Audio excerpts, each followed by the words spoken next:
All the booth level officers have been given identity cards so that our electors and the households can identify them easily.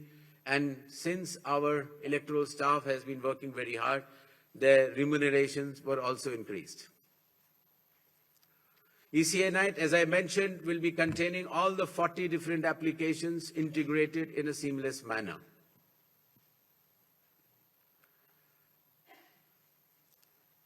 In another initiative to enhance transparency, the postal ballots will be counted 2 rounds before the EVMs. Similarly, all the statistics relating to the elections shall be available through ECI Net itself within 72 hours of counting being over. In case of any difference because of typographical errors between 17C, which is given at the polling stations, to all the polling agents who are present, and the EVM count, if there is a difference, the VVPATs of that EVM shall mandatorily be counted. Similarly, after the counting is over, the losing candidate can prefer, after prescribed payment of fee, checking of the EVM along with VVPAT counting. In order to ensure that the entire process is done similarly at all the polling stations, a gigantic training effort has been undertaken by the Election Commission of India by training officers right down to booth level officers by the Commission itself. The booth level agents were also trained, of course, the police officers, the DEOs, the communication officers, and this capacity building exercise had been piloted by India International Institute for Democracy and Election Management, IIIDM, which is run by the Election Commission of India. Election Commission of India also trains officers of more than 100 countries concurrently. In order to have a substantial dialogue and engagement with the stakeholders, the Commission adopted a consultative and collaborative approach by which more than 4,700 all-party meetings were held by all the returning officers, DEOs and CEOs of this country. Similarly, the Election Commission of India also invited all the national and state level political parties to have such meetings, and more than 28 such meetings have already taken place. There has been national conference with legal councils and interactions with field level beneficiaries, that is booth level officers, EROs, DEOs during the state visits. There have been other host of new initiatives which have been mentioned here, totaling to number 30. The slides will be there, and the Commission has been extremely proactive, transparent, efficient and consultative in its approach to ensure that the experience of election is much, much more pleasant to our prime stakeholder, that is the elector. Considering that India has been the mother of democracies and the largest of them all, with the most transparent elections taking place, the international idea is now currently being chaired by India. We also held an international conference with more than 70 countries. Next. Where the chief electoral officers from those countries has participated recently. Commission had review visits to all these 5 states/UT and met all the officers, as I had mentioned earlier, including our foot soldiers, that is our booth level officers. Clear directions have been issued to all the enforcement agencies, nearly 24 of them, that elections in these states and UT shall be inducement-free and violence-free.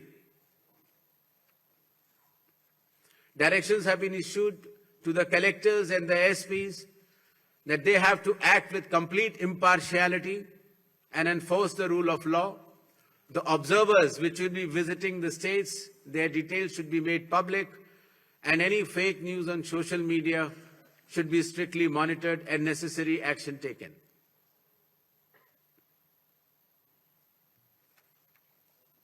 Shall we move to the poll shilling announcements now?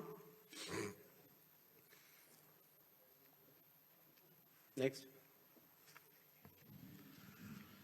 All 126 assembly constituencies for Assam, the polling shall be just in one phase, and the polling shall take place on 9th of April, Thursday, 2026. The counting shall be on 4th of May. All 140 assembly constituencies of Kerala shall also go for polling on 9th April, that is Thursday, and counting shall be on the same day, that is 4th May 2026.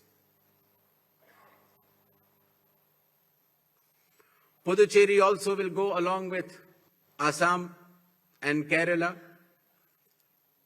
The date of poll is 9th April and the counting will be 4th of May. Tamil Nadu. Tamil Nadu, all 234 assembly constituencies will go for poll on 23rd of April in one phase, and the counting shall be on the same day for all the 5 states/UT, that is 4th of May 2026. West Bengal. West Bengal, the 294 assembly constituencies, the polling shall be held in 2 phases. In the first phase, 152, and the second phase, 142. The date of poll shall be 23rd of April and 29th of April. And the counting shall be together for all, that is 4th of May 2026.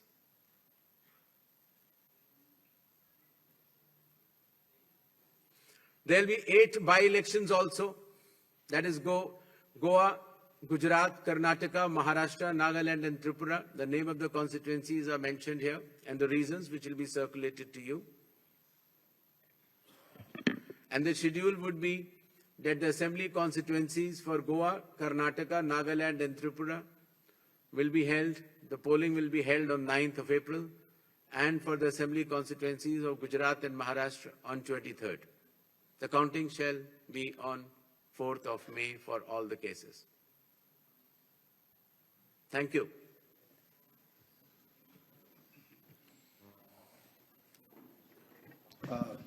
Now we shall begin with the question answer session. I'll request all of you to introduce yourselves and your organization before you ask the question. I'll also request you to ask one question per person and kindly do not repeat the questions.